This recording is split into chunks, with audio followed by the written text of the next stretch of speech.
top off with game number 2, Dub. I want to hear your thoughts back at home, guys. I want to know how long you think this is going to go to. This is match point finals for a reason, as we get to see Team Vision leading the way with 34 points already. The fact that this team has already 17 kills in the span of 2 games makes you wonder, are major moments a thing of the past? And they may be, because that team is looking incredible. The duo of Loader and Carter alongside Zach have been impressive, right? The fact that we've minimized all of our point losses there on World's Edge, it's their worst map, and they still were able to grab 15 points alone. As we go over to the back half, it's starting to look like Team Falcons, Team Nemesis, Team Liquid. Are we shocked to see them at the very bottom? This is the time for them to wake up. Shocked, if maybe is it the ramp up? Maybe that's the ramp up. I mean, we've seen this happen before, but you know what we have also seen?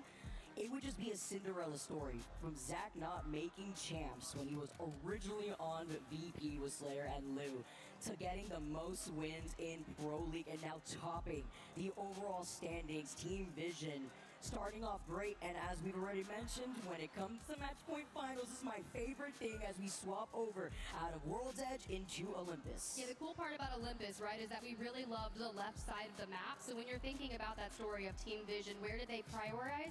They grabbed 24th pick, Somers University. So knowing that we can get a lot of points early prio to some of those zones, but who knows, maybe we carve our path to the west. The majority of our teams picked this about, you know, their 3rd map pick overall. And I'm immediately looking at For Fun Esports, but my big question is, where will Elite Esports be starting? And that is at Oasis. Now here's the deal, Elite Esports, they were powerhouses in group stages, but they are getting run down here in the early match point finals games. I mean, and with the amount of zones we've seen pull over onto Summers and Gardens, it makes you wonder how the Olympus end zones are going to look like on match point finals. And for those of you guys who are new to our match point finals format, remember, a team has to achieve 50 points. And then after getting 50 points in a separate game, be the game winners to be crowned your ALGS Split 1 Playoffs champions. And ready with the way that Vision is playing, nearing almost 40 points. This is what you'd like to see. And then now Wolves ramping up themselves, getting 12 KP in a game 2 win, is trailing right behind the Titans thus far after just 2 games alone behind Visions. Well, if we're going to be talking about Wolves just before we dive into the Falcons, the Wolves from APAC South are one of the most consistent teams across not only Stormpoint and E-District, but also Olympus. So rotating map to map to map like this should be in their favor. For Falcons, though, we talked about it at the bottom, and it's crazy to see that they are just, I don't know, Vicky, like, how do you think they're looking? I mean, Hal looks a little nervous. I could understand. All nervous? I mean, Aku's staring him down. He's like, I may be the young guy here for Alliance, but, you know, we're warming up. Very true, as we get to take a look at the Alliance fans in the crowd. They know how to show up time and time again, from the family to the fans who have been trailing the Alliance story to making it into this finals lobby. They know what they got, but it's about converting into it when it comes to being in the top 6, 13 points. But it's still that very big gap that we have from even RRQ up to Zeddy in 4th place with 19 points. We're ramping up to go onto Olympus, everyone. We're gonna see with our teams getting ready within their POIs, but looking at the history and already talking about the Legend Bands, Tiff, we've seen Crypto and Seer off the table, and it's kind of followed that suit. Looking at the way that the group stage is played out, as well as that Survivor stage. Yeah, when you say that survival stage, typically we had that Mad Maggie in that 3rd game ban. However, we did see Watson banned early when it came to Olympus, so my thing is, are we prioritizing the Watson? Because I personally think we need to, and if I confirm, Vicky, how many picks is Watson? The fact that Watson and Mad Maggie are tied at 100% each, Tiff, you are on the money when it comes to these Legend Bands and how it's kind of adjusted a little bit going through our different game. Oh my, hold on guys, this is groundbreaking. This is groundbreaking. We're going to the west on Olympus for the first time in the year 6 ALGS split one playoffs. Do my eyes deceive me? Am I in a fever dream? I'm rubbing them really quick because you gotta look at the teams who do go over to the west side of Olympus. I mean, even thinking about the POI draft for the teams that think that are gonna have advantage when they end up getting maybe Team Visions over to Somers, ZE2, and with a lot of these other squads who will be able to get the ring console, they've gotten the memo early and they're already going in for a quick rotate. Brilliant. I'm looking at Elite. They've dropped the evac tower over at Oasis. Ninjas in pajamas with the utmost rotation out of there. For everyone that's got the 20 picks on Watson, so everyone, ring consoles galore. Zeta Division and ZE Esports are rotating towards Hammond Labs, likely to get access to confirm that we truly are going to the west. Now, for the teams with the longest rotations, bro, Team Vision, Somers, that one hurts a little. Back to Estates we go. Already starting off with this early fight with a huge pileup of teams here. Sentinels being one of those teams to settle down. Got the fans behind us ourselves, but it's going to be tough for Sentinels since, you know, they're going to have to rock out here with their POI, fully white AG2. We try to start off strong already, seeing the portal play right in front of them and losing out Nizula and Hobladis as the next victim. Sentinels looking like they went in for a kidnap from Blitzer, who is on the Wraith. Now taking control over onto the high ground, and a little bit of revenge now is going to come out of the hands of Lookout, but a great way to start things off and getting this KP at early points. But the best part about these buildings, right, is you have these trinities, but when Mad Maggie's prevalent, a riot drill will definitely hit a full for you. Good thing we can hit that death box recovery just a few more seconds, but incoming frag grenades are going to keep the Sentinels from being able to do that. Honestly, get in that tree right there, Fun. You shield cell up and let's get our Blitzer back. Well, I was able to get that so cool. What? Blast! He was in the line of sight.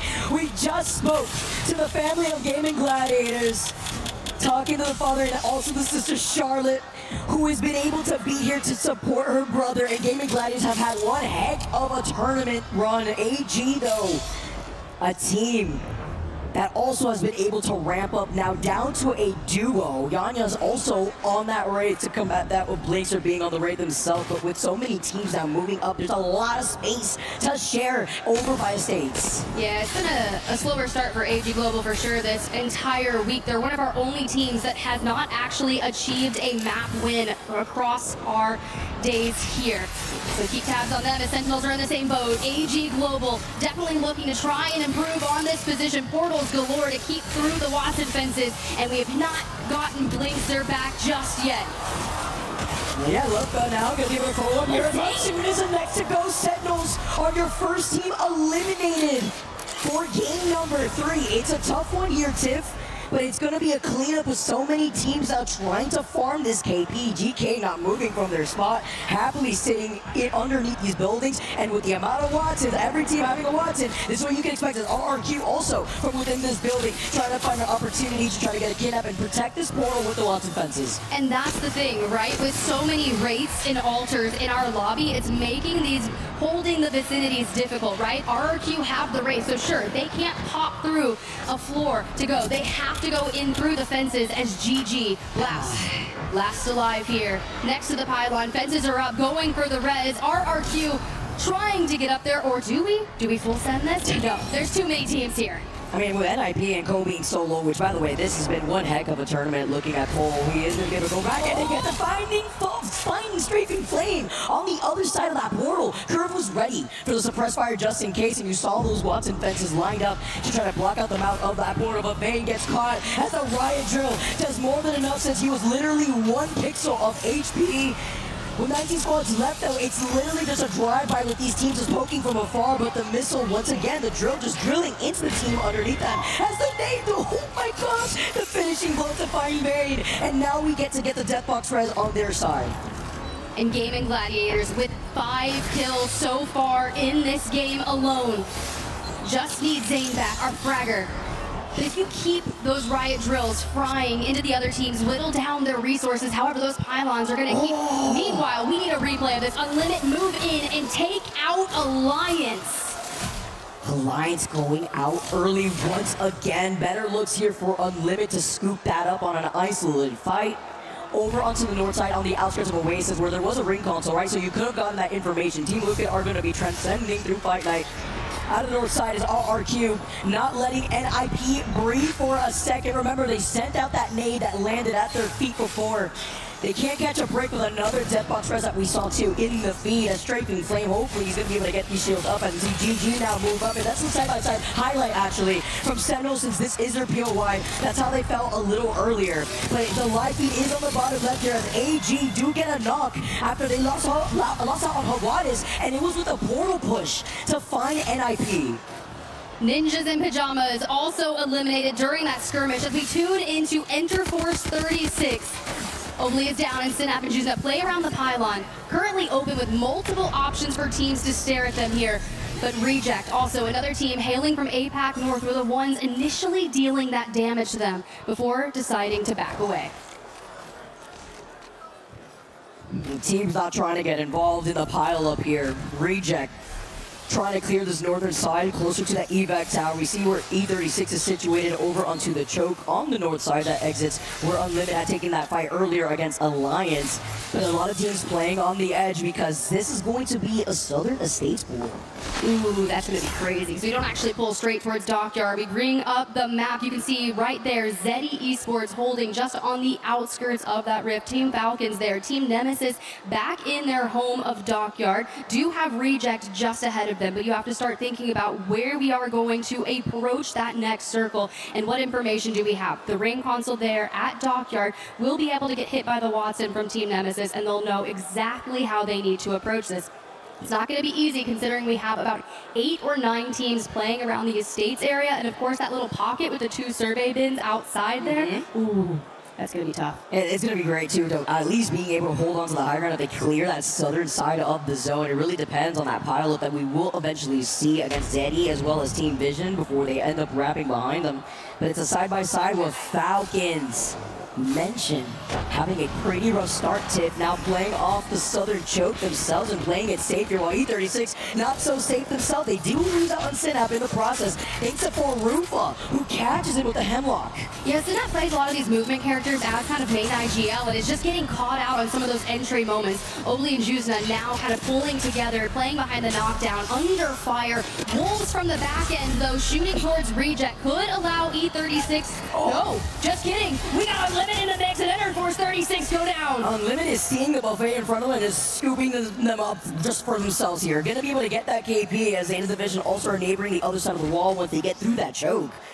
And as you see the nice flyby of where everybody is, this is the real estate that we were talking about with the dive up of a lot of these teams that are essentially coexisting with one another. But other squads who are still playing on the edge, as AG still stuck as a duo, seeing if they have any opportunity because they were lacking on meds. I mean, you don't even have a med kit if you're Dazul. He's got the shield bat and only 3 shield cells. He's out of this fight, and I'm worried about that ammunition he's got for the alternator. Yeah, it's not like you putting Alter here. You've got the race. You're not going to be able to use Alter's passive to kind of loot the boxes around you, and we haven't taken an actual fight and finished it and had the chance to slurp up a lot of that loot. We do have the Maggie Ball in our back pocket should we need to, but the issue is you pounce on one team here in the States, you're getting full send. Back to S8UL, a little bit of a slower start for them though as they're rotating. Hold on, some Aussie on Aussie violence real quick here because the Legacy and we saw Zero getting knocked from both sides, but S8UL get a little bit of revenge and panic. Trying to back up Zero in the process. We're gonna have to see how that's gonna play out because on the other side of that choke, it's Vision moving up behind Falcons who want the Mythic Pin. The team that comes out on top of this fight will be able to have priority over whether one of these teams will get the Kraber. We're gonna have to see as Carter moves up.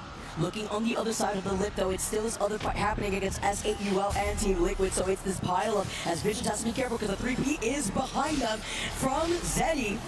Before Laura's going to be able to try to get this res, but you know that Zeddy's right there. Team Liquid take out S8UL and Vision are going to have to get on the move because here comes Zeddy, here comes Dupe, and they immediately make their presence known. Dean's with a play, he knocks Loader, and Carter joins up. Team Vision is out. Gotta hit them with the Dupe. Gonna be able to scoop that up, making them fall in 15th place. And it's kind of great to see how Falcons see that now Vision gets eliminated. They get the Mythic Pin. They're now gonna look at Zeddy, and Team Liquid, who took out S8UL, will be able to get involved themselves with a possible 3P. You mentioned the Mythic Pin, right? And there's a Kraber in Hal's hands. Now, From this side of things, we can walk up into that next circle. The issue is it's incredibly open, so that Kraber is going to be needed to open up these engagements for those quick fights. However, we just saw Zeddy 3P up onto Team Vision, who are still needing to come out of the tunnel behind Falcons. Why they're not trying to overcommit too, and that's why with so many alters too in this lobby, you got that portal to just reset if you need off the Void Nexus. Unlimit though, who have been able to scoop up a total of 4 KP for this team. Slowly but surely with round 3 closing in behind their backs, they gotta start moving up, and it's Reject waiting to gatekeep them here as they move up themselves off the portal to try to get onto the high ground, but try to mix it up too. You have one and you go have the other to then pull yourself up into the left side of the high ground, but you bait them. You see the Wrecking Ball coming in from right behind them, and this may be their opportunity. Oh, off the what the They drop the Void Passage. They catch Axis. We need to reload. There we go. Peace is able to finish the blow. We get caught out on the left. Yulariman and Peace diving throughout Urice. Can we talk about the positioning of that Void Passage to get the abduction while Reject do get eliminated? Wait. They really just said hold this frag. Really do. Elite, though, one of the best teams here on Olympus, with the majority of their points coming from this map in particular. Good to see them still here, fighting to climb up the leaderboard. Back to Estates for fun. Wolves, who's in second place, tied with their APAC South neighbors RRQ at 30 points. Oh, and they get the res on the death box too! Unlimit! After clearing this northern side, coming out of the fight that we saw earlier from Alliance to get the death box res, Zeta Division are neighboring them. Now they're looking behind them and having to be careful. Zeta Division hear this happening. Looking ahead too, with Elite still alive and covering these southern buildings of Estates. Dropping below with these resets that we're currently seeing from these teams that have just completely taken over this POI. They are just poised and ready. It's a shame they're still on all blues, but they just really haven't had any good fights yet, right? 0 kills, 13 squads remaining. And as they keep tabs on where everything is going, they are on that northern side. You mentioned Unlimit, Zeta, Team Liquid, teams that are wrapping. But from the south, things are going to get difficult. Zeddy immediately finding pressure from Skittlecakes across the way. And RRQ and AG Global can hear this. So we saw them take out Team Vision. Now they've been able to hold onto the high ground that we were looking at before. Team Nemesis are looking at them, but Zeddy are going to be able to move up into that next zone where they really don't have to worry about Falcons, who were isolated in the compound over to the south side of that choke that we saw earlier with the Mythic bin, while Unlimited now move up. Looking at Team Liquid, for those of you wondering, they took a huge roundabout rotation, and now they are looking dead at Unlimited as Yulariman taking some shots off this G7, yeeting at the Wrecking Ball, but looking behind them is Elite, who want a chunk of the action. Team Liquid now moving around, playing off the rocks as Zero peppers into them. Unlimited get eliminated, and AG Global meet them in the lobby. Team Liquid starting to heat up here in Olympus finally. Just takes them out 3, and we've moved up to 15th overall on the leaderboard. Riot drill is happening as Zeddy Esports finding a home out on the rock. Let it eat, intercepts all, but Dupe still the health ticking down as they work to stabilize. Nemesis trying to stabilize. Oh no, but Sacred can't catch a break. At least he's gonna be able to hide right behind the gen, while Nemesis are looking to get the death box reps onto Albert lately, but having to be careful because anything right here is Duke. Now tries to fully swing on it, but Scale goes down. Former teammates, now enemies.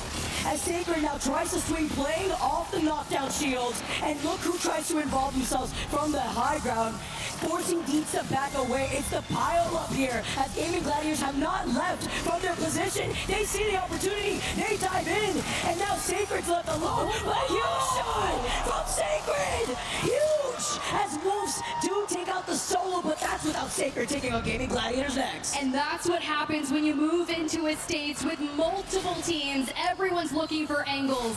And Zeta now with the building across from Elite. 1 kill. And into the Void Passage we go. The Riot drill to try and finish off the damage. We've got a wingman, we've got plenty of bullets, and we're just gonna let it rip. Dude, kinda. The young gun. He has been playing insane.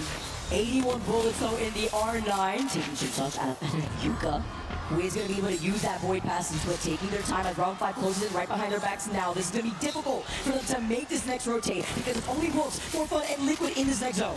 The moment they move, that doorway gets opened up, and the Thermite It's just proving to do so much damage to them, and we have little time. We're going to need to use that Maggie Ball for the rotation. And Zeta, Yuka still on the ground, Mike full health. He's trying to get the res before they roll, and Elite Esports has been eliminated. I'm sorry, but no name is the only name on my mind. As GK now take out the final player. Onto Zidane here as he goes down and drop moves up, but he's literally one shot. Takes a portal, no way! Off the left side, he didn't need to do that. He gets stunned, he gets slowed, and the rest of GK get eliminated. 6 squads left. RRQ, so consistent, almost into the top 6, doing everything they can. We lose out on Zeta, and Falcons are the ones that everyone seems to be looking at as they take down RRQ. Wow. You can't make this up.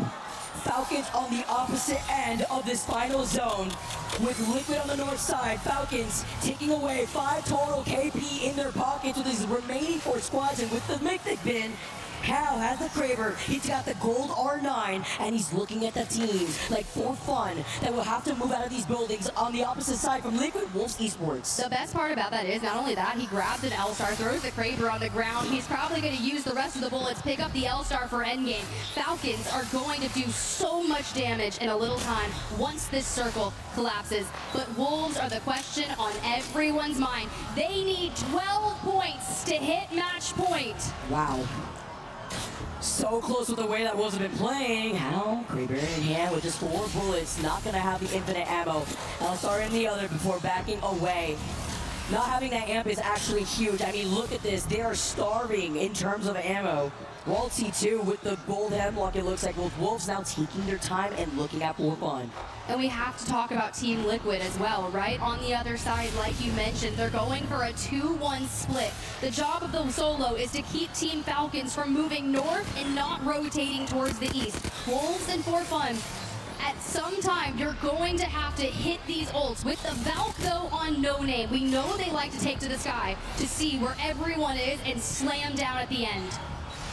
Wolves for Apex South now with 38 points alone after taking game number 2 on World's Edge with double-digit KP to destroy, or attempt to destroy the Watson. Spence is here backing away, the nades on No Name's feet. He doesn't have the Kraber like we saw just yesterday, but we know he's so quick with it, but have to deal with Team Liquid on the other side as they take this slow. Final zone closing behind their backs. And Team Liquid give up the 2-1 split. They pull together and Wolves cross, make it straight onto for fun. Tyler down, but a nade rips into the Wolves. And Rex goes down as Wolves go out in 4, but they got a huge amount of KP as Falcons move up. For fun get eliminated. It's Falcons versus Liquid, but Falcons with the high ground.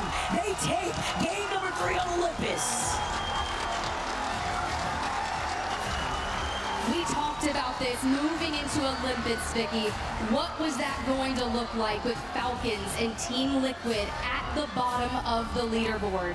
And both of those teams, first and second place in map number 3, they recognize there's a scramble to get to that 50, and if we let it go for too long, our chances dwindle each and every moment. And let's not forget, Tiff, something that you pointed out.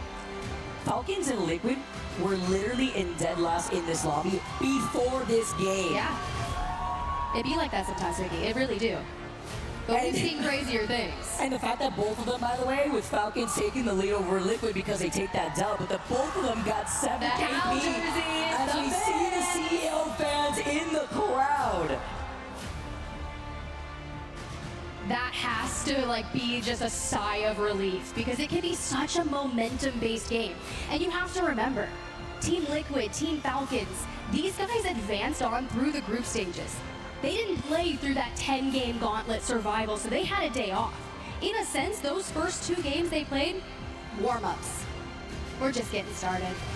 And they had some time to sit back and look at how the action played off here.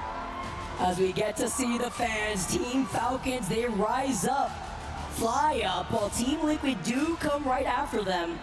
16 total points for this team, but it's so difficult to ignore what Wolves has been putting on as a masterclass, man. Like, are you kidding me?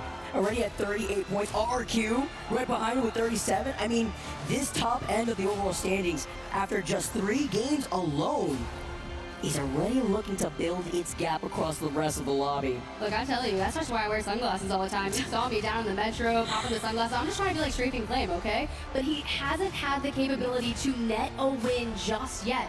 But if you guys remember, we're here for match point finals. We don't care when you win. It's as long as you've got 50 points and you close it out with a win, that's when it matters. It's almost like storyline too to see an Estates ending like that, right? Olympus showing face with a completely whiplash of a zone pool than what we're used to seeing here. As we take a look at your match day results, Falcons do take the dub with the 7 KP. Liquid to follow right behind in that second place finish, but the story of what Wolves and Team RRQ have been able to put in, being able to get the placement points, the KP on top of it. And then you look on the other side, it was unfortunate for Sentinels because that is their POI on Olympus and how they were able to try to hold things down in that middle building. We know that sometimes it could be a little difficult when everybody's staring at you in the lobby, but I'm hearing that we got an interview with one of the members of Wolves.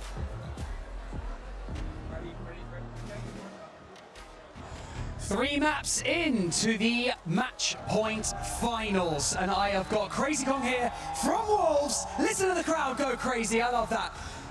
Anyone can say anything about this tournament, but what they can't say is that Wolves Esports haven't played their game. You guys have been incredible. You guys have been taking space, getting aggressive, playing the way that you guys want to play. Now, I just want to ask, it seems like you guys are really comfortable today, even in this atmosphere.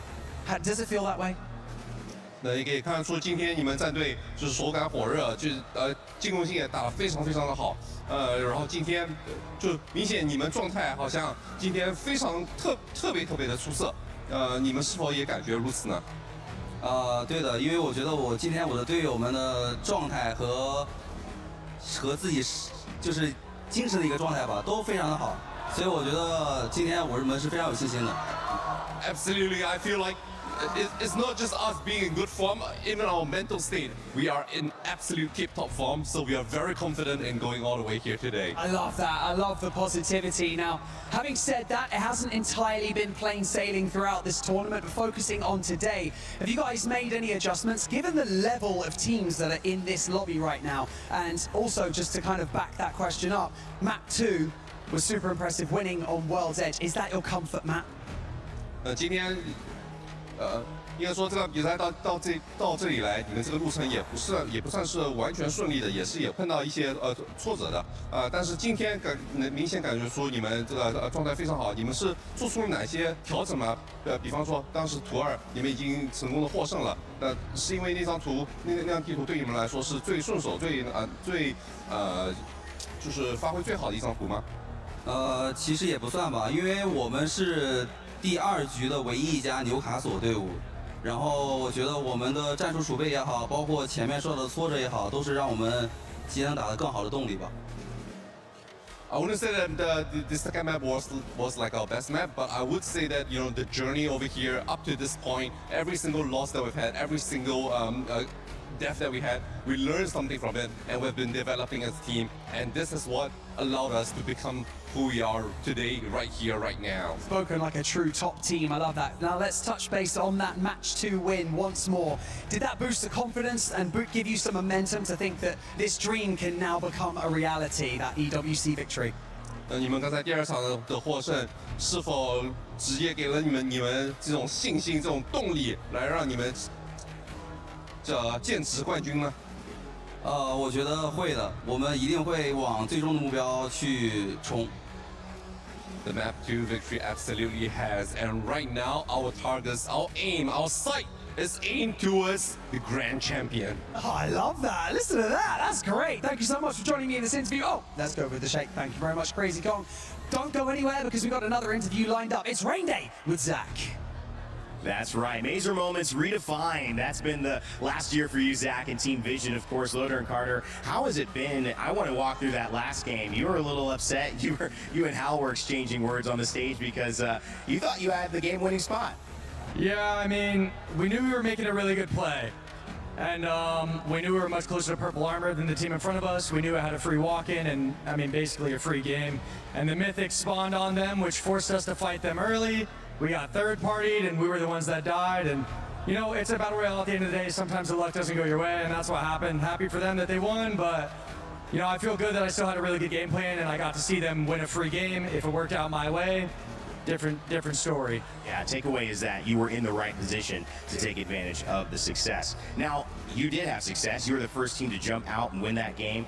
What was, I guess, the environment of your team, knowing that, hey, guys, it's match point, we're performing going into game 2 and game 3, saying if we just keep this up, we are going to be on match point? Yeah, I mean, honestly, we feel really good about it. We went in today feeling individually like we're favorites amongst, you know, Apex fans. We may not be, but we're really confident in our abilities. And after we won that first game, it really like validated that feeling. And I don't really think we're going to slow down. I mean, that game may have only been 1 point, but it was a great game plan ruined by an unlucky Mythic. And I don't think there's going to be too many more games. Okay, you said if this game goes 9 or 8, you've done something wrong. Just expand on that very quickly before we head out with this. Yeah, I mean, I'm on 35 points. I'm 15 off match point. We just finished game 3. If this goes to 9, that means that I had many chances on match point and I failed, and I'm not going to let that many get away from me, so.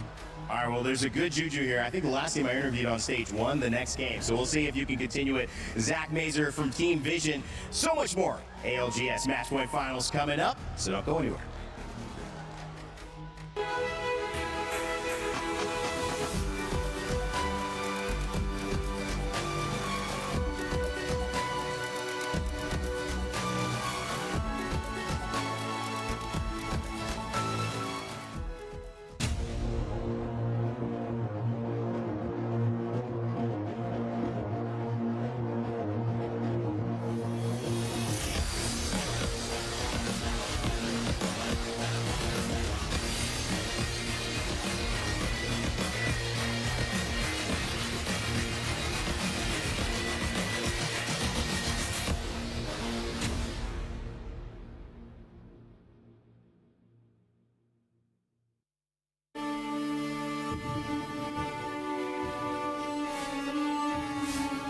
Our team and also our region as a whole, we came from a very low starting point. We've always been the underdog. When we were able to rise up and as a region, as a team, win that EWC championship in 2025, that was just, how can you not love that story? This roadmap has made me very proud of to be one of the MDY fans. An exciting first 3 matches here at Match Point Finals. And boy, have we gotten some shifts and changes on that leaderboard. But before we break those 3 games down, let's talk about the Esports World Cup Creator Program, which is running parallel to the live competition. Every streamer can apply via the EWC website to co-stream EWC and engage with the viewers to earn rewards. So make sure you check that out. And while we're at it, let's see if we can actually get a quick interview with one of those content creators, which is gonna be none other than Sid from SAUL. Because right now, SAUL, I mean, we're expecting them to start off hot, but at the moment, they're not doing that great. Do you think they're gonna be able to bounce back, Lace? I mean, my prediction is SAUL, and we've seen them do it before. It is getting a little bit too close and a little bit too cutthroat at the moment. As you can see, you know, we just had an interview with Zach there, and he's like, we're going to do this. Everyone is hungry for it. All right, well, hey, Sid, thank you so much for joining us. Hi. How are you enjoying the tournament so far? EWC is a big thing for us. It's like a festival back here in India, so I'm having fun. It's been a fun ride. Group stages were insane. Slow start, but I think we can still get it. All right, yeah, you mentioned it. Slow start, Lace. Yeah, we got the same brain. I'm on SAUL. We got the same team. You know, I put them as my prediction. So we don't want slow and steady, but you know they're going to come out of the gate now. What I wanted to ask you: do you have any words of encouragement right now for the boys on SAUL? What else can I say? You know, they are being backed by 2 of the most passionate sporting nations in the world. We have insane passion in the audience. I just hope they win because I want them to come to India and we are going to treat them like kings. We're going to pick them up on our shoulders and take them to our gaming house and then party there. So yeah, what else can I say? I just hope they make it. It's just 3 games, it's a slow start, but I think they have it in them to take the win. That's right. I'm going to run down on stage for you and tell you got to get lifted up on some shoulders So let's pull it in, boys. That's right. Thank you so much, Sid, for joining us. Don't forget that you can also join the Esports World Cup Creator Program. Just go to the EWC website to sign up. But now let's talk about this past 3 games, because my goodness, we have gotten some big surprises, and we're actually going to start off with the winners of the last game. They didn't start off too hot, but we finally see a bit of a bounce back here from Team Falcons. I mean, I said it before, you can never count them out. And the reason is that they are so comfortable in the heat of the moment, in these tournaments where the stress is at the most. If they make it to finals, people might not say they're winning, but when they win, everybody's like, yeah, that's usually what happens. And if they don't win, people talk louder, don't they? Oh yeah, even more so. I mean, you had them coming in as underdogs, right? After seeing those first 3 games, do you still feel like they're underperforming, or could this be a bit of a switch? I mean, they needed that win big time. They were in 20th place, I want to say, before they were going into that game. But this is kind of what we've seen in the group stages. You know, they won game 1 or game 2, and then they start to fizzle out. So we're going to see if that continues here. But we know that Falcons usually performs best in these big lobbies with the best teams in it, because they can predict what better teams are going to do better than they can predict what the worst teams are going to do. So for them to have that big game, massive confidence boost, and I definitely think that they can carry that momentum open. You know, this has been like probably the least we've talked about them, like I said, but there's always a chance you can never count a team like this out. Yeah, that's right. I mean, going to the overall ranking, you can see Wolves Esports in first place right now by just 1 point. Don't forget, though, the match point is set at 50. Then after that, they have to make sure they secure a win. And I'm going to actually go to Team Vision, back to you, Snipe, because, man, this squad actually started off hot.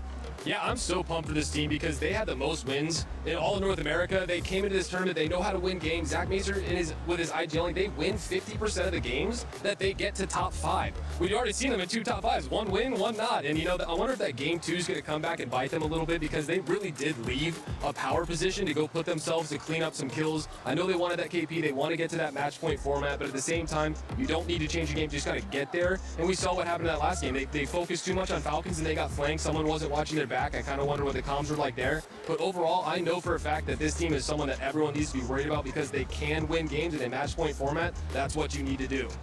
I mean, the scariest point that a lot of IGL should really look at is the fact that Zach said, I saw the game-winning play, and this happened, and he still made a play, but he was 1 fight away from being able to close out that game. If you're an IGL and you're like consistently being able to put yourself into endgame, 1 fight away from winning, you have done your job really, really good. Yeah, and a team that was actually able to perform really well in group stages, coming out first place, Elite Esports, not having one of the hottest stars here, Lace, as I mean, right now, they are just not looking good, alongside with SAUL, sadly. Yeah, we were all, you know, obviously the group stages showed us something completely different for Elite. They were able to come out swinging and maintain those high points, high kills as well. Nothing is happening for them at the moment, which is a little bit of a crazy sort of feat for them. Of course, you know, with 3 games down with a few more left to go, no one's on match point finals yet, so it's not out for them, but why are they not showing up right now? Okay, Lace, I'm gonna say this once, I'm gonna say this twice. First off, scrims, lies. And then online, lies. And now we're on group stages, lies. So we don't know if they can keep up the momentum or not. They haven't gotten it started, but I mean, we'll have to see. So far, it seems, though, a lot of these experienced players coming out and really showing up why they were once at the top and they can reach top again. I mean, talking about elite players, right? One team that is also down there towards the bottom, NIP. I thought maybe the experience that they got out of survival, we were going to be seeing that momentum carry over here, but at the moment, Snipe, that's not the case. Yeah, I mean, they've only been improving throughout this tournament, and for them to start off slow is a bit of a surprise to me. I thought they were going to carry that momentum forward with everything that they've been doing, but I mean, we just watched 2 teams at 19 and 20 end up top 2 in that last game and propel themselves forward. So we are still early in this set, but we heard Zach, he says, you know, if it goes 8 or 9, then something's going wrong because they're starting so strong. I really think that we are going to continue to see teams elevate themselves. We might see Elite win the next game. We have so many amazing teams in this lobby that, you know, it's anyone's game yet. We don't even have a single team on match point yet. I mean, just to quickly touch on that, we saw it on match 2. They made that crazy rotate into zone, but they had difficulty bunkering and holding it down. So it's, yeah, definitely NIP might need to do something like a little bit different from that. But yeah, I mean, they're getting into that position, but they were getting peppered in match 2, which, yeah, they're finding it difficult just to keep that building and staying there. I mean, honestly, the biggest thing is that the map is changing all the time. You don't really get to set your footing. So this is the most fun part of every stage of this tournament. It's very different. Is that you go from we're playing 10 games in a 3-2-2-3, and now you're swapping maps constantly. You have to keep adapting, and that really goes to show why these teams are that strong and why they keep coming up ahead is because they're so adaptable. Yeah, I think one of the interesting things about that last game specifically was, the state's ending, we had Watsons and Maggies. Every team was getting peppered by the Maggie Qs and the drills, and the teams that really dominated that game were the ones playing the edge and not putting themselves in the center. All the zone teams, the NIPs, we saw Sentinels, everyone just getting blasted in the center of the map. Yet Liquid had all the space around the edge. Falcons had so much space, and that was interesting to see how much the comps come into play when it comes to this. That's right. I mean, with Wolves only being 12 points away from hitting match point in this last game, I know the crowd's going to be going wild. So it's Tiff and Vicky, because this game 4 is going to be insane. Thank you so much, Savin, because the arena is hitting up. I mean, the fact that we are already 3 games down as we transition onto a different map. Falcons are soaring now up from the bottom end of the leaderboards now to the top, and we hear the confidence from Zach. We hear the confidence from Wolves when it comes to leading the pack, and currently, Wolves are leading the pack with 38 total points. I love hearing the insight, too, from Zach Major and how they really wanted to prio that unfortunate spawn of the Mythic bin, but specifically that lot. But now you have to make this adaptation when it comes to match point finals, because no team is on that 50-point threshold. Yeah, exactly. And as we move over to back-to-back maps on E-District, you have to start looking at the teams that focus on E-District to get the most points. You mentioned Wolves. Well, guess what they grabbed in their POI draft? Humbert Labs, a big contention point because we've seen a lot of drop point. We've seen Humbert. We've also seen Energy Bank in the Rogue City Hall, in which Team Nemesis is landing in. But a lot of teams that are still at the top of the leaderboard that could eclipse 50 points here are RQ. 38% of their points from the past week come from this map. It is their best performing map throughout our series. And if we have 2 maps back to back, let's say we eclipse 50, do we go in win condition and win it on E-District? But here's the deal. They haven't won a map yet this week. Ooh, that's actually crazy to think, too. As we take a look at the fans, but you have to keep that in mind. I love that insight, Tiff. Yeah. Because it's the back-to-back E-District that we are going to have for match 4 and 5. So it really depends on how a lot of these teams prio that when it comes to their POIs, and how we're going to see if some of these zone pools pull, because it's kind of been a very similar situation, right? When it comes to predicting how these zone pools have been on E-District alone. And we were also kind of wondering, would we see a Mad Maggie ban? Would we get a Watson ban? We actually get the Watson ban on Olympus here, so we could see a ton of Mad Maggies come through yet again with that riot drill, bullying a ton of our teams in these buildings. I looked at Alliance, who are landing in Street Market, and we did get some endings in that vicinity, which honestly, for a team like Alliance that's kind of further down the leaderboard, you want to traverse more space. You want to have to fight for that position, to rack up those kills, to jump up the leaderboard. And like you heard with that interview, looking at the head-to-head, this team on your screen, guys, 0 there, 2nd place in the last map. Waltzy, 1st place in the last map. We saw a 1v1 earlier in the group stage, but we're tied on kills right now. But you know what? Could one of these guys break a tie for the week and just lift the trophy at the end? Maybe when they aren't taunting yet, right? You gotta wait to the very end. Would you fight Waltzy in like an arm match? Like you an arm got me messed up, girl. Bro can put up like what, like 1,500 pounds each arm? Dude, his biceps like the size of Hal's head. It's actually insane. It's actually crazy, dude. Like, what? I mean, this is the way you start elevating the vibes and the morale of the team. You already know, and you're looking ahead as we get started here on E-District. Yo, RRQ there just for a brief moment as they get ready to get into the arena. Honestly, I can't tell right now if the Wolves fans, RRQ, or the Alliance fans are the loudest, because Zeta, they're throwing some shade out there too. They're so wild in here.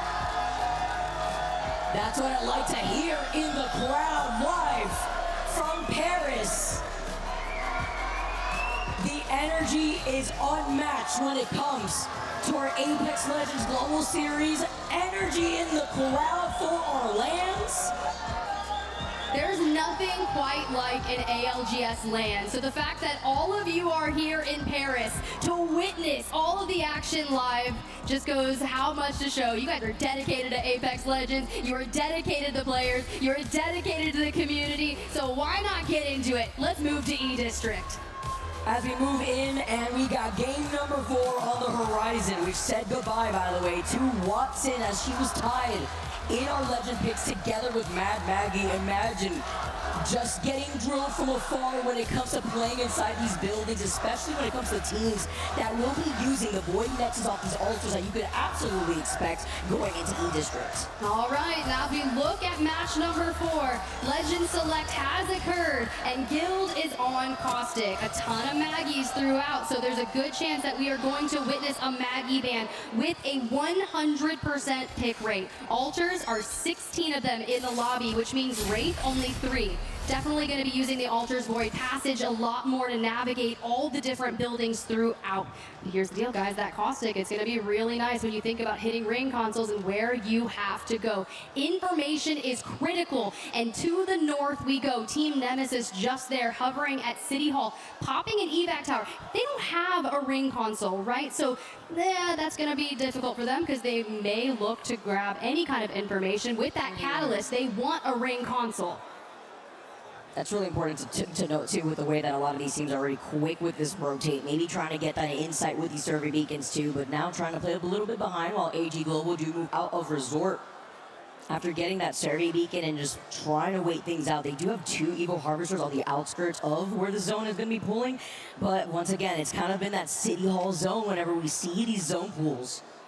The preference of Sparrow as well for the survey beacons, and being able to use the arrow to not actually have to get on the beacon is quite nice. For Wolves, over at Humbert did have a ring console, and with their Catalyst have already moved just to the south of Energy Bank. But SAUL was hyped on the desk, and for now trying to poke at Sentinels, our former ALGS champs back just a few months ago in Sapporo. Blinkster, who hails the Canadian American, is an absolute savage when it comes to here. But it seems now for a disengage. And being the first team to go out in that last game, too, is tough. But this is a team with great vibes with the way that they could just reset and have a good time. Talk about having these slower starts while GG, right alongside them, do hear him actually getting control over onto this light arsenal. And thankfully, with that portal play that he also put down just for some insurance, he does manage to back away. Blinkster is locked in right now, too. He is able to also get the scan onto the crate, dropping down from above.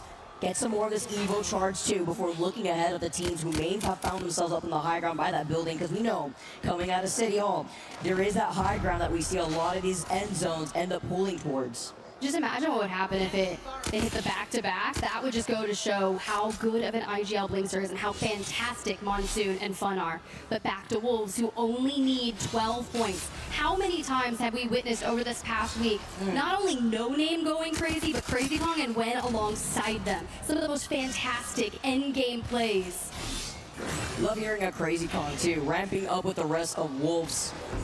After dominating Pro League in APAC South, now looking to dominate the overall standings as Wolves now move up. And a lot of these other teams have found themselves around these chokes. Falcons neighboring that of Liquid, by the way, where Liquid do want to get control over that circle beacon. Together with Wolves now wrapping up on the southern side, though, as they go through this highway. Nobody in the vicinity other than Alliance who will be coming out of Blossom Drive, where there is a ring console themselves. And they've had 3 wins, 3 second places, and if that doesn't define consistency, I don't know what does. RRQ is right there with them, and that's why they're in the top 2. However, just a few points separating our top 3 as Zach with Team Vision, 35 points, and Team Nemesis looking to get some, but through the Void Passage, Ninjas in Pajamas go with their great escape. You know how I feel about this character here, Tiff, the legend that is Alter. Bandit solution when it comes to allowing these teams to get this reset, to get aggressive before diving down. Even bigger when it comes to utilizing that Void Passage to get up to the high ground for free as Sacred. The young legend who we have highlighted so many times in the Split 1 playoffs. Being on the Maggie, having to be careful too with the drill. This is what we were expecting when it comes to these teams trying to coexist inside these buildings. And Sacred, who's spent since 2019 wanting to be a pro, wanting to be here on a main stage alongside the people that he's looked up to for so long. But back to GK, honestly, Vicky, they've been kind of floating under the radar this week, right? They kind of just get in there in a nice spot. Knocked though, already out. Keon and Drop trying to get him back. Slow here too, and with Drop feeling a little bit of pressure. Triple take. Sniper to his back, trying to see if they can at least get knocked back. But now when you talk about the catalyst, the lack of catalyst at that too, the wall's coming up and Wolves, the team that we just interviewed, have now yeeted out the wrecking ball, playing off the other side of the piercing spikes too, after looking at a team who's been playing Sparrow, trying to shoot at the dark when it comes to this wrecking ball, but playing it safe inside the corners of the bathroom. But the reason this is important is a 12-point is an above-average game, right? So being able to go on to win condition after this would be key. Give you as many games in your pocket to convert before other people eclipse 50. So every fight, every shot is gonna matter. You have to be perfect this game. And a lot of teams are noting that, right? Hearing those interviews, imagine how that fuels some of our teams and trying to cut off these rotations when you know off the POI drive what that rotation may look like.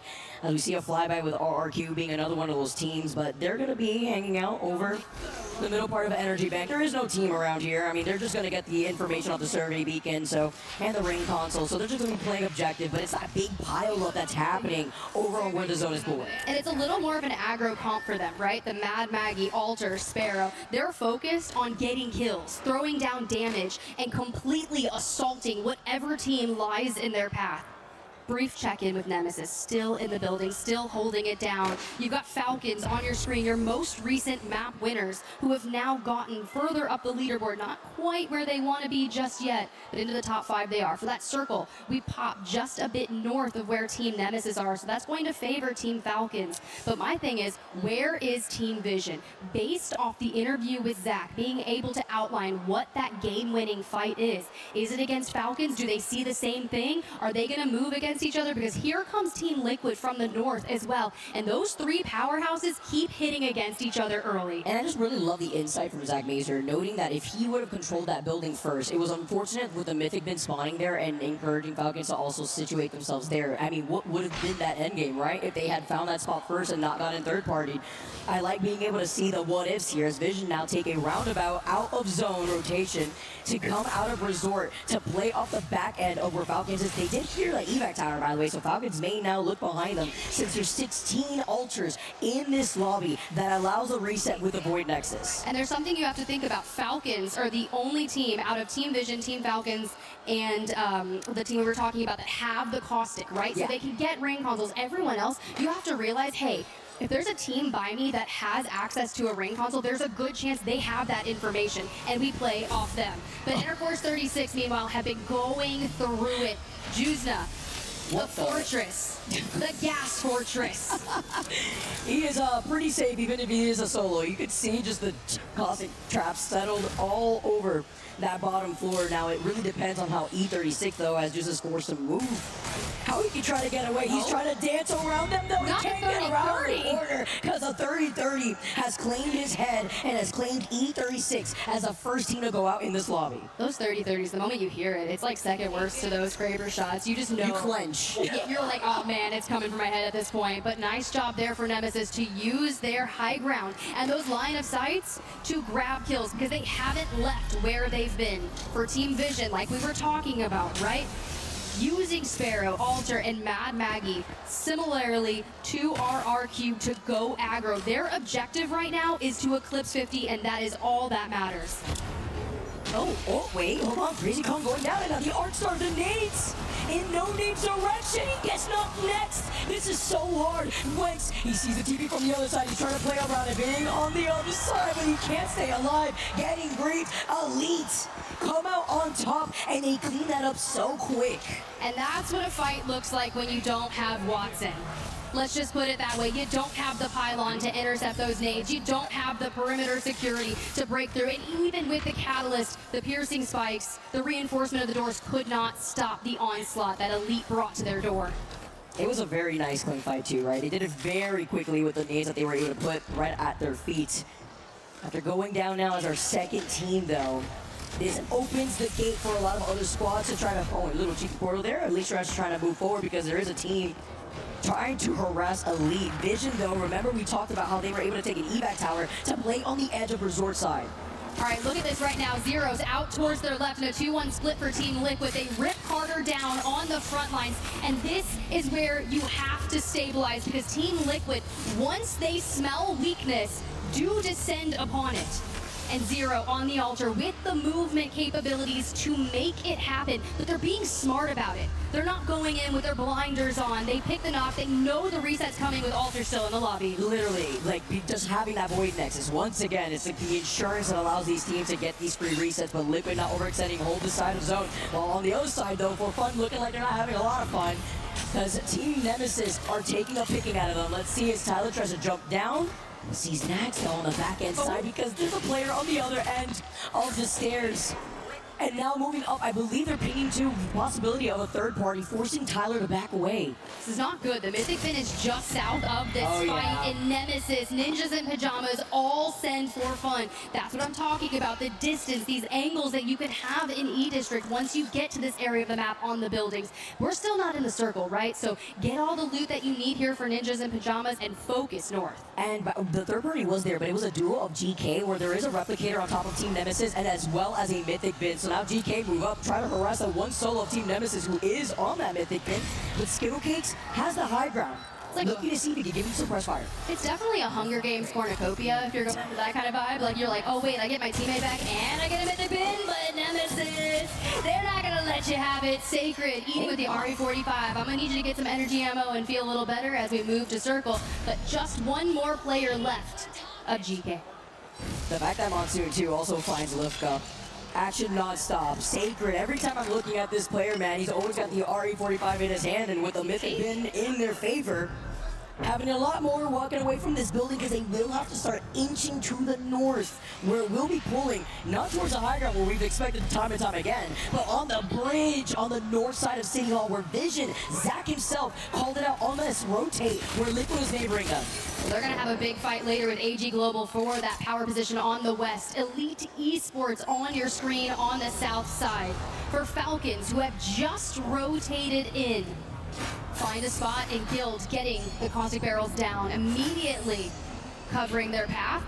And they start looking back, right? The riot drill, the nades coming. We saw Elite Esports do this once before, and Waltzy throws out the Maggie Ball to try and prevent the slaughter, and through the void passage we go. Especially when it comes to that Stinger Bolt, the direct counter and trying to deal with so many caustics in this lobby. All right, he sent out that Nox grenade from very far left field. So 2 ults down. And now Vision looking to see if they could get this res onto Loader before backing away. Zach is going to be able to pop this ult up. Just so he can get his own Stinger Bolt, but with the Deathbox res, they bring back Loader. Nemesis are still farming and IP, by the way. Now, as they're going to be able to get the trade-off, too, with Skittle looking to see if they can get the res, because it was the caustic nades, and IP do get eliminated, and so do GK. That is going to be Legacy picking that up onto Kura. And the Battle of the South is not over by any means. SAUL actually trying to make their presence known as Reject. Move in on Team Nemesis. You're going to have a lot of angles down there as Team Vision still keep tabs on AG Global, bunkered up inside a building. And this is what we're seeing up in the kill feed because Nemesis are down to what looks to be a solo. It's just Sacred hiding behind these knockdowns. It's Elite moving up, but there's a 3P of Reject up on the high ground. Elite having to be careful as Reject actually may allow Team Nemesis to try to survive until that very moment they pick that up. Do not allow Reject to take that KP away from them. Team Nemesis now get eliminated and AG involved with Team Vision, who move up from the low ground into this building. Niazul's full, Jaguares on the ground, and Yanya right there. Thanks to Sparrow giving us the information, tracking him where he's going. AG Global eliminated. Panic dealing the finishing blows. And with Team Liquid looking at how that fight was going, they wanted a time at 3P, but Vision had timed that themselves really well with the way that they took over the building from away from the AG, and Liquid took that KP. A team that's in contention for 50 points. Rather silent here is Team RRQ all the way in the north. 2 teams north of Team Liquid. For the Falcons, however, the south side is going to be kind of difficult with SAUL and Sentinels on the horizon, but through the void passage we go. What does that look like? But I wanted to see the north, and here we are. And trying to control the bottom side of this bridge is RRQ, one of our teams who've been fragging out. See the opportunity. Oh my goodness. Jelly? Jelly sliding in. for Zeddy as RRQ get eliminated. Our top-heavy teams in some trouble minus Vision. RQ won't be able to boost themselves up. This actually opens the gates for Team Vision as Team Liquid clawing their way up. Zach, by the way, picking up the KP onto Hockey's. 11 squads left. Zach is fragging out. He finished on top. Hockey's, we heard the interview. You hear the confidence. And now they're going to be able to take this Void Nexus back. Still a lot of heavy hitters in the north as we lose Unlimit. Please remember, SAUL and Sentinels are still in circle and everyone's vying to get there. Vision are currently at 40 points total. They need 50 points to be at match point. As Reject do get eliminated, Sentinels have been forming as well. Monsoon being on the Mad Maggie does find Zayma playing off the low ground here. As Elite looking to get this res, but Vision has been harassing these teams in their line of sight. Well, you have Alliance also in the vicinity. They are some shooters, we know that. So Loader and Zach are going to have their jobs cut out for them. They are the furthest out. We do have a Maggie Ball, we do have Zach, but with your altar down, movement is going to be tough. Carter needs to be rezzed here. The reset, critical to their game. That was so scary right there. Zach is also in the middle of getting, but it's fine. He manages to get away right behind Zach while he pops the shield battery. Elite do fully reset while Alliance are looking down onto Vision. Falcons lose out on their Mad Maggie, now forced to play things out as a duo, looking to see if they can at least reset, but it's the wrecking ball as Elite see Vision, the beating, it's up to Zendo, playing up the knockdown, but there's too many people looking down as Vision are the next to go, and Elite get to see another day. And they reset. They reset. Alliance doesn't drop down and go for it. Instead, it's Team Liquid. Reset, but not for very long, right? They attempted it here as Zero moves up, picks up Henchman. Now playing up the other side here of the middle console. They get eliminated. 8 squads left, though. Looking behind them because there's another team up on the high ground that were harassing Elite before. Zeddy Esports in the mix here as well, so multiple teams. And Zeddy, with the timing, you have to think about this, right? They could just throw down and third party this with ease, but Team Liquid has to stay healthy in this engagement, and here comes Zeddy. Zeddy now engaging against Team Liquid. Alliance still alive here as a duo from the other side. They get taken out, and so do Zeddy. Last 5 squads now, as Falcons are still in this lobby. Your winners of match 3. Your Titans climbing the leaderboard. However, they're just a duo, and Game and Gladiators likely recognize this, but with Blast being caught out by Blink Surfer and Sentinels, and Full, it's a 2v2 and Hal swings. Side by side with Guild, having to look behind them, though the drill peppering into them. Gotta give a nudge over the deal for that. As Hockey's still alive, the Falcons get eliminated. His legacy with the Kraber in hand, finding Hal, finding Guild, last 3 squads, and Sentinels who have been farming this side of zone. Now look at SAUL, the Kraber shots, legacy who is so consistent with this weapon. This is the game they needed to turn it around here on E District. 8 kills for the team, and so many Kraber shots connecting. And here's the deal, it's infinite ammo. We can open up these fights, but do not forget about Hackis, the altar, who's laying low. Imagine what he can do. We've seen him play Wraith as a solo in end games. We get as many placement points as we can, but we could convert this if we time it right. Or if you get the Terminator here to exterminate the rat, but Alliance, we've seen this before, staying alive, waiting for the 3v3 of Sentinels and SAUL with Sentinels having the advantage in terms of their positioning on that slight high ground. Legacy being on where to rotate, feeling the drill though, and the pressure with Kraber now in his hand still. Peppering in also the caustic barrels to at least give him the space. Respawn for Alliance, a full reset. Welcome back, Aku and Unlucky. Now with a 3v3v3, here comes the Maggie Ball. And despite getting them back in, this causes chaos. Could Sentinels win? Sentinels now move up. This is all for Sentinels. It's the Alliance who still get the KP, but it is Sentinels who are king of the hill and king of E District for game number 4.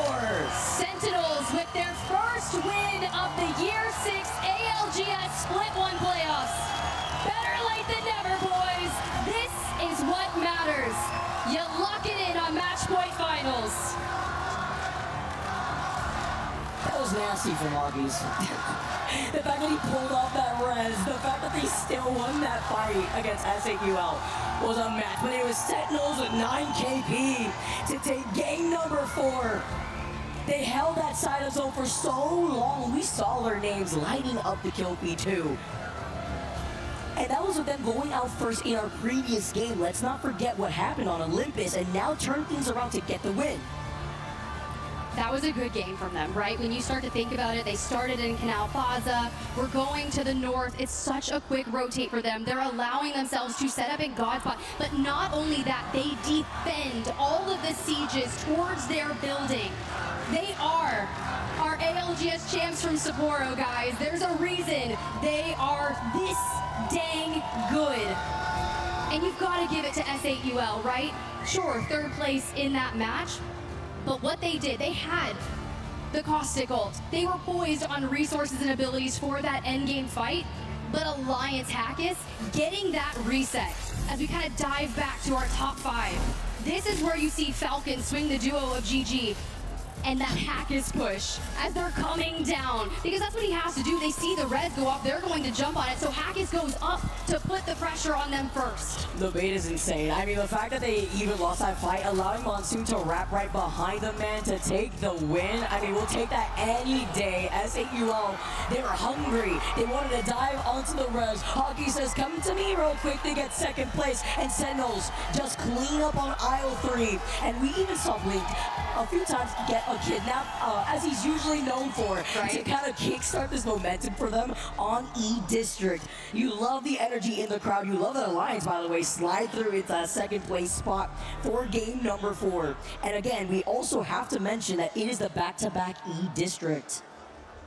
That's right, we're going back. Honestly, it's kind of crazy. The Sentinels literally throw 1 Mad Maggie ball and 7 bullets and clean up that fight. They're like, we'll take these 12 placement points. Let's see how many kills we got. 9 kills, wow. A 21-point game.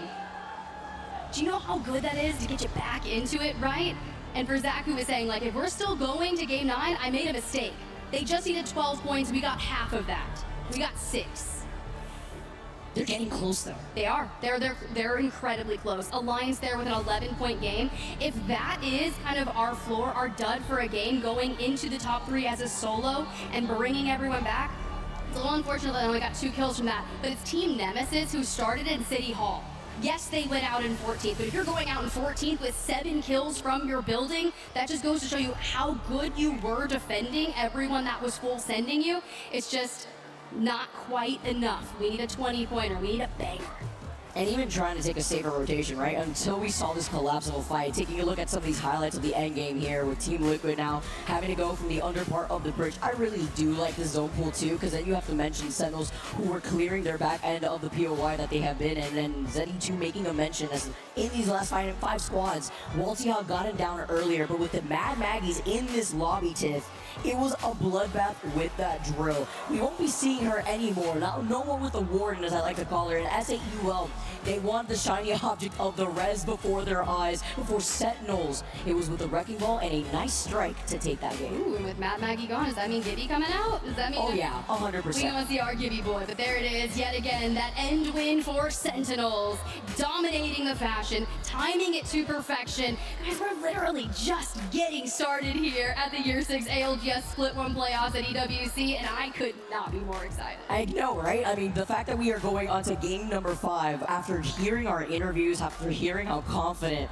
our IGLs are feeling, but now you take a look at Sentinels turning things around, and after getting that win alone brought them up to those 21 total points, with Alliance coming in 2nd place. That could make a difference.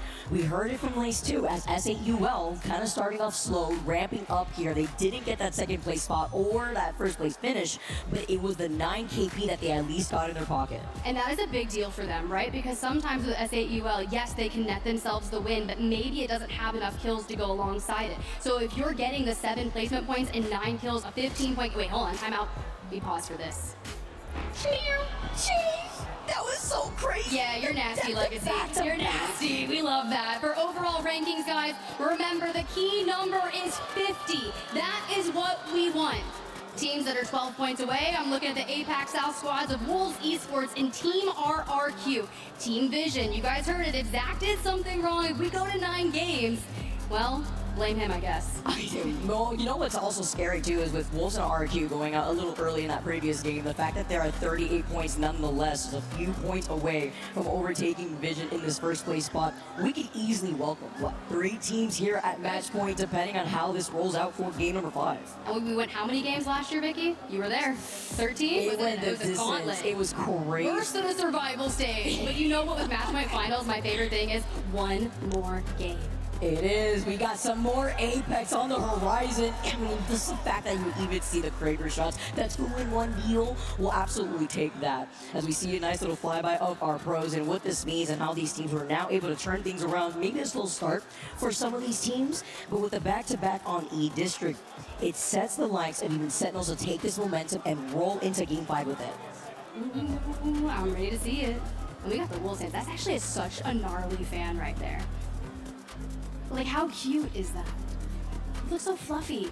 Well, the Wolves fans, they have the most intricate things. If you look behind, like where our studio desk is over there, did you see like the anime-inspired Wolves fans? Did they ever go? Monsoon Riley? Yeah. That's actually sick. I love the fans and I love the signs in the crowd, guys. Get ready because we got E District on the other side here. Don't go anywhere because we'll be right back.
Welcome back to the ALGS Split 1 playoffs here at Esports World Cup 2026, and we are closing in on our first team hitting match point. The match point finals has been fantastic so far. With those 3 gentlemen on your screen, Sentinels getting their first win. Things are starting to hot up here. You know, Sentinels, one of the best performing E-District teams we have in this tournament. They now raise their average to 10 points per game. 50% of Sen's points have come from this map as well, so I'm not surprised that they finally put that win on the board and put themselves up there. Interesting though, this is the team that I want to focus on. This team right here from APAC South, criminally, and I am taking the blame for this as much as anyone, underspoken about. One of the most consistent teams in the Apex Legends Global Series, and when we talk about E-District down, which is where we're going back to now, some of the most standout statistics you could possibly ask for. And you saw what they were able to do, getting into that final circle, putting points on the board. They are the best E-District team that we have in this tournament, averaging 12 points per game. Again, 50% of their points have come from E-District as well. So SAUL will definitely be a focus going into this next one, as will Elite Esports and Reject, 2 more teams that have been able to put on a lot of points on this map. Well, let's see who continues their form, or if someone is going to jump up and make themselves known as we head back to E-District now for match number 5. The match point finals continues. We are so close now for one of these teams crossing that match point threshold, but it is still not guaranteed. Vision, 9 points away from getting there. Wolves, 12. RRQ, 12 as well. If those 3 teams exit early, and similarly to what we've seen so far, some of these lower scoring teams finding points, finding wins, maybe we go all the way into further without teams getting to match point threshold. It always feels like when we're close, you're like, oh, it has to be this game, and then another game, and then another game. Even teams on 49 points, Sentinels being one of them, back in Sapporo in January, could not get that single solitary point they needed to get over that match point threshold. However, it didn't end up too bad for Sentinels. It went on to win the whole thing.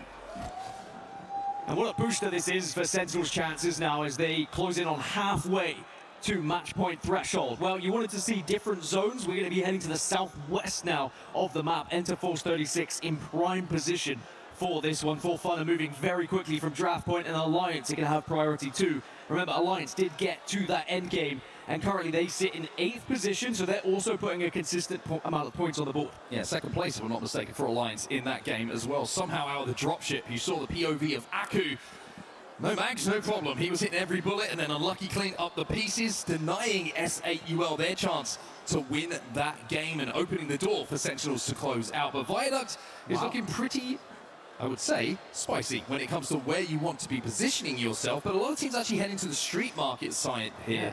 We do see those deep Viaduct pulls, but I wonder if some teams are thinking that maybe they want to hit a little bit more info, see where everyone else is, and the amount of teams that are kind of look a little bit lost on where they want to play here. Well, Enterforce 36 are playing the baby comp, and they have opted to go away from their POI, and as you mentioned, maybe to build up that Evo, just get a little bit of extra something. They dropped at Viaduct. They are currently hounding Alliance, by the way, and kind of shooing Alliance away, saying, we don't want you to take this western side away from us. So Alliance have respected them, backed off a little bit, but Enterforce 36, they are currently relentless with their push. Yeah, just looking at compositions, it's actually an interesting conversation to have, because now with Maggie being banned, we did have that joint 20 pick aside, by the way. We'll go back to that in a second, because Jelly from Zeddy is finding some Wolves players in front of him. This is down on the southern side of the zone, and this is very close to where the end game will be taking place.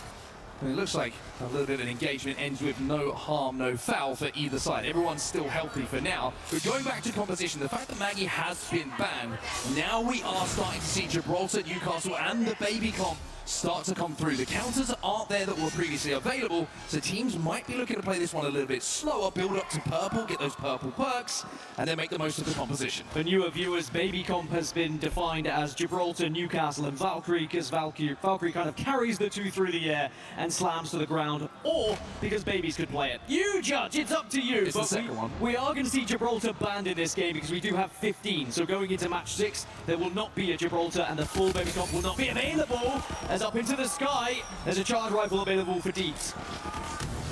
Deeds, one of the best Newcastles in the game, and I feel very, very confident in that statement. Very well adept at anchoring the team, making sure that he's in position to drag those teammates up when they need to. Now, speaking of dragging teammates up, Falcons might need to do that right now, because the breach charge from Jelly is going to take down Waltzy, who's going to be playing Fuse. Interesting composition, actually, from Falcons in this game. Alter, Catalyst, and Fuse. Now, Jelly has just found himself down. Deeds does his job to pick him back up. That was a beautiful Skynet coming in from Guild. Bubble goes down as well, just to protect themselves. Breach charge goes out. And Zeddy are going to opt to back away from this one. Probably an intelligent one, considering the position that Falcons find themselves in. And Falcons just have that advantage on the damage they've been able to output at the moment. But you mentioned it. I love this composition. I think Catalyst is going to be integral the further we get into this tournament as well. Fuse as the counter comp, you could say, or the counter pick to a lot of the Gibraltars that we're seeing. And also the Newcastles. Firing a couple of those knuckle clusters behind those mobile shields certainly does make you uncomfortable if you are running that legend. So Falcons choosing to try and play against what they expected to see in this lobby with some counters. Unlimit, they're being very aggressive. Look at this competition. Strafing Flame is going to be trapped inside of that room with nowhere to go. Easy Flash has just been taken down as well by Stuvie. Well, when you're choosing Sparrow, Alter was it, and Axel, I believe, if I'm not mistaken. That says we're going to play one way. It's never too much fun if the Gibraltar's the last one alive, usually, but ever since the changes where he can run a little bit quicker now, he's not as bad, even though the hitbox is still pretty annoying. They added some fast twitch fighters to this, man, I'm convinced of it. But Pricey has been playing excellent, and RRQ very much deserve their position in 3rd place, but an early elimination suddenly allows everyone else in the lobby to start to play catch-up. Now, I mentioned Elite Esports. We saw how incredible they were through the group stages. This was the map where they found so many points. They dominated so many games, and they need to find more here to put themselves in contention of getting to match point threshold. Yeah, 20 points on the board so far. It's okay. It's decent enough. Middle of the pack. But like you say, the fact that this is the last time we'll see E-District for quite some time as we snake back through our map selection. Got to make the most of the opportunity where you've had those successes. Ninjas in Pajamas, not the greatest of starts for them. 18th position overall at the moment. Just the 11 points on the board, and most of those came from game 1. They did, but they are another one of those teams that could potentially take a win here, by the way, as Pricey's still being hunted down, and poor Pricey. You never know. I think in a match point finals lobby with the talent on display, a 1v3 in that situation, unlikely. No, dude. He's going to be dragged back up, dude.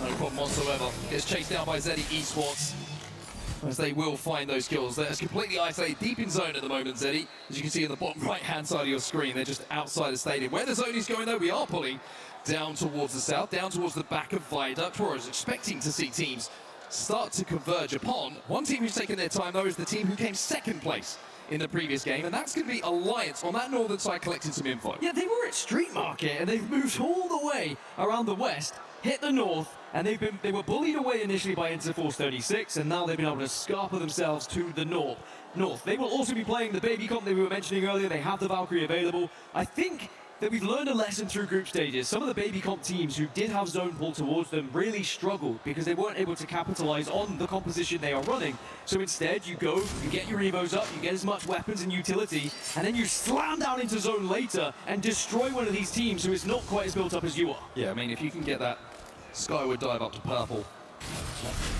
get that perk where you supersonic into the skies, and also get the triple defensive bombardment, which I think really is the key to damage output for a lot of these teams in the endgame. It's worth just taking that counter-rotate away from zone to collect that Evo to make sure that that composition is as powerful as it can be. So we briefly checked in with Team Vision, our lobby leaders at the moment. 9 points required. Could they be the first squad to reach the match point threshold? Zach did call them in 6.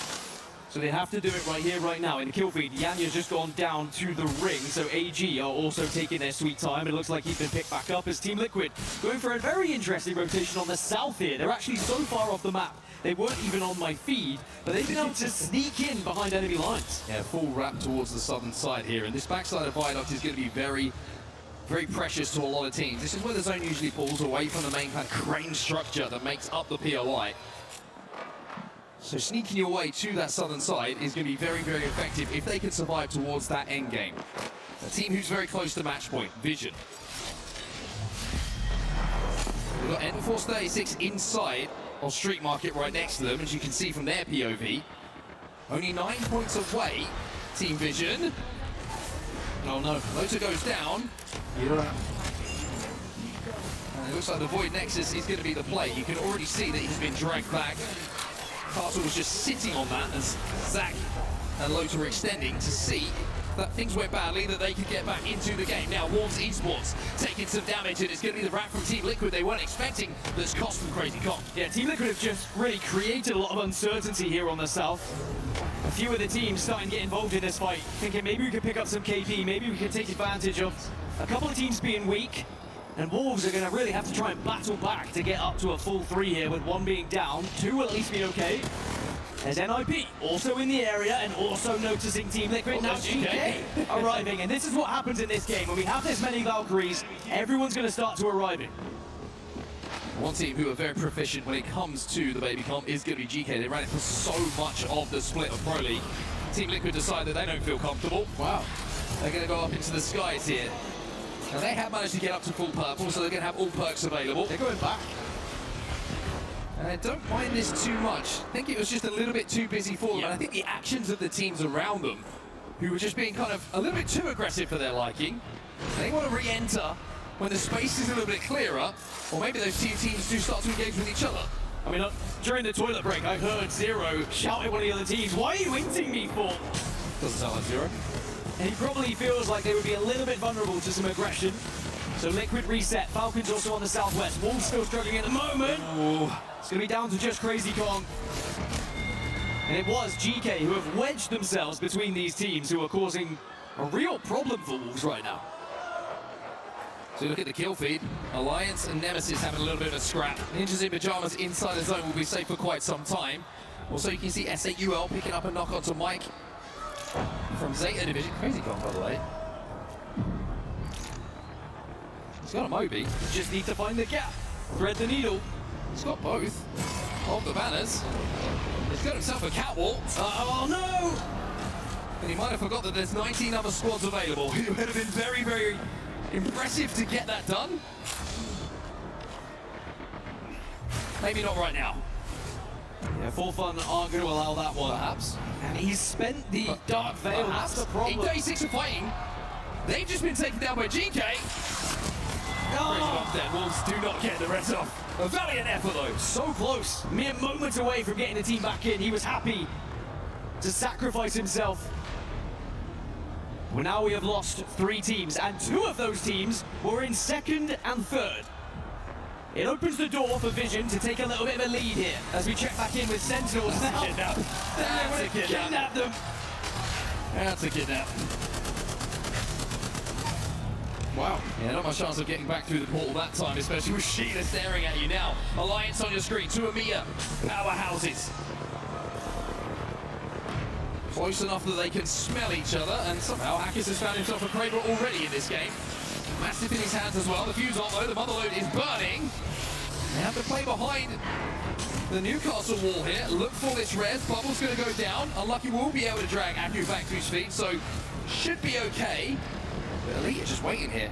And as soon as that bubble goes down, these frag grenades are going to hurt. He's got frags, he's got arc stars, he's got everything you could want here, but there is still other teams in the area. So Elite, again. They cannot capitalize. Yes, you get the damage. Kind of actually finds one onto Hackett, so that nade does its job. But with Aku still alive, there's still a chance for Alliance to survive here. You can see that Elite are desperate to clear this, to finish it off. Everybody is firing down, and now they bubble forward. Aku has to hold the line, but all of Alliance just got up. He actually knocked Unlucky with the Thunderdome, by the way. Hackers gets taken down by Sentinels. Alliance are just being too focused. And they'll fall in 17th place. That's another team in the top 10 that's gone down. And this is how match point finals go sometimes. Just when you think teams are starting to take a lead, those that have been struggling start to pick up the pace. Well, it's a motherload coming in from Vision here. They want to try and push this. Remember, they only need 9!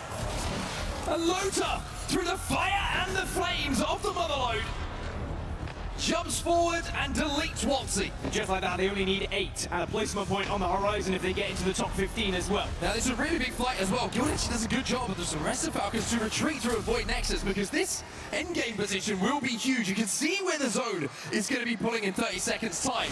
And if Vision can clear this side and find a place to play, the 8 points they now need becomes a very, very viable option. Yeah, Falcons had to be a focus for them, because Falcons are going to hold them out. On the other side of Falcons is Team Liquid, by the way. Suddenly we're starting to see Hal and Zero get into these endgames, which might be concerning for some of these other squads. NIP still very much a feature in this one as well, as you've just seen Gil get finished by Yanya. So it's just down to the CEO himself here, and sadly, Falcons will fall in 16th, so now we will have 15 teams. 1 more placement point for Vision, they need 7. You can see the exhale from Hallow. I think he knew what his fate was about to be. But for Vision, they're going to be safe on this bridge. Next to them is going to be AG Global. That's where the focus of attention is going to be for Vision for now. You can see that Zach is just kind of trying to wrap behind Vision. Oh, it's AG Global. Excuse me, AG. And see if he can force them away. If they can deny them stepping towards this side of the zone, then their focus can just be straight ahead to the north. Big Liquid got to be careful here. Knuckle Cluster goes in. Car takes a little bit of damage, as does Zach on the cross here, but it does force the bubble. Motherload will follow up. Vision playing tight, making sure nobody oversteps and gives that first knock away. This is a huge call from Vision to try and force Liquid away, and they've done exactly that. They've claimed it. Liquid say, actually, we'd rather stay alive. We need points as well. Live reaction of Hal complaining to his teammates. Not really too surprised with that one, but Vision have now been able to take one of the better positions on the map. Reject are arriving as well with the Skyward Dive, and actually, Reject arrived to the west. They become a threat here. Just landed on their height. So Reject on the height now. Vision have to play bunker down. They cannot peek. They cannot take the fight with Liquid. All of a sudden, Vision under pressure, but still safe in this zone. 15 squads still alive, by the way. If you see the mini-map, every single team seems to be stacked inside of the main structure of the POI and has to leave. This is going to be an absolute battle on the northern side. Vision under a lot of pressure. RC have taken prime position. 1 more potential point for Vision, by the way. Logan just got the knock on the Blitzer. If it gets finished, that's going to be the real question, though. It's now Team Liquid. Maybe they sense Vision are weak here. It's a great answer back, though. 2 are down on the side of Vision, and Carter has to stay alive. Oh, the charge rifle. He's going to get him finished off, though. Excuse me, it was actually, I think, a shot from distance. Maybe even a breach charge that took him down. Vision, Carter, left on his own. Legacy, ports back through. Zero says peekaboo. Vision down. No match point for them as we turn now to Liquid being forced by SAUL. It's a brave fight from Liquid, but this could be a huge revive for them as well. Bubble was down, they get back into a 3. Now you need Sykes to get that bat off, as Team Liquid will hold. Oh, the double bubble! Arufa tries to poke from RC up on that high ground, using the valve to drop down, deal that damage, and pop back up. But the main story here for Liquid is they have reset. They have got healthy. And they will be able to participate in this endgame. Now, Sentinels looking for a back-to-back. 2 shots left in the Kraber, make it 3. My maths still not on point. Hopefully Blix's Kraber will be. Still somehow 13 squads alive in this final circle, by the way. The most we've had so far, it seems, is for fun under a lot of pressure. And one of the key factors here, 1st, 2nd and 3rd are out of this lobby. We still may not see a team reach match point depending on who takes this victory here. Nemesis go down. And it might be GG next. Corsical very, very close to them. Void passages coming through from For Fun to try and see if they can pick on the damage. GG have to force that bubble. They have to expend the bubble. And they're going to be vulnerable when that goes down. Gibraltars are very much the main players in this final circle as Vayne has fallen. Power ramps are plenty, I'm sure. GG's still alive. They've still been able to use this little nook and cranny to stay in a successful position. Well, NIP and GK is now a 2v2. In fact, it's going to be GK who win that one. Ninjas in Pajamas are dead. GG's still alive, by the way, and a combination of GG and Elite will delete For Fun. It's a Mia on a Mia on a Mia.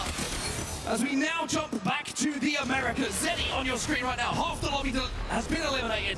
10 squads remain. An opportunity for Zeddy, maybe. They're at 37 points. A win here may just send them over that match point threshold. And the position they hold could be a perfect one. It is another KP that goes in their favor. As you can see how close these teams are now for reaching match point. Liquid, Sen and Zeddy is all eyes on. Can you do it here on E-District? Zeta Division bangs center of zone behind a Newcastle wall. Sentinels getting pressured by Elite Esports as well inside of their little hut they call home. GG now the play onto GK. Oh, look who gets the clip. Zane sends in the motherload. Zone is closing GK down to 1 as Blast will find another in the feed. You can also see Zeddy doing some damage onto AG on the low ground. GG will reset. This is going to be one of the most difficult end zones you've ever seen to stay alive. It's all down to bubbles, castle walls. And maybe, just maybe, there's something you can throw in. There's ramparts there in the lobby. Don't forget a catalyst there with a dark veil as well. An L-Star will certainly help. Elite Esports will be out next. Zeddy looking to punish RC behind this wall. GK Esports, they'll be out the lobby next. The solo will go. RC now versus Zeddy. Zeddy are trying to send this on the high ground. Rejector out. Gaming Gladiators also out. We're into our top 5. Zeddy find themselves 7 points away now from the threshold. But Jelly's just gone down. They're being bombarded, but another bubble comes out. They should be able to get up, but the zone's creeping in. You've got to move. Well, there's Deeds doing his job again on Newcastle. Members down in front of them all of a sudden. The game is Zeddy's. Liquid will fall. Everybody is in front of them. Oh, but that's Zeta Division. That's Zeta Division. Zeddy will fall. That's send them for back-to-back. But it's Zeta Division who come through with a win for APAC North. Yuka on land. Could we see the man who has been chasing that victory for what feels like forever? As no team crosses the match point threshold here in match 5. It has been the tightest ALGS tournament we've had in quite some time. Zeddy, touching distance, Sen, touching distance, but neither were able to cross. And it is Zeta Division again, time and time again this tournament. They just creep out of nowhere and slam a win on the board and put themselves in contention.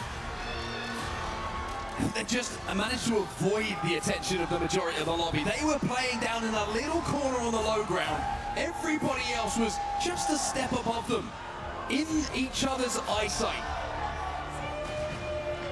it allowed them to go unnoticed for long enough that when the final moment came, they just had to pull the trigger.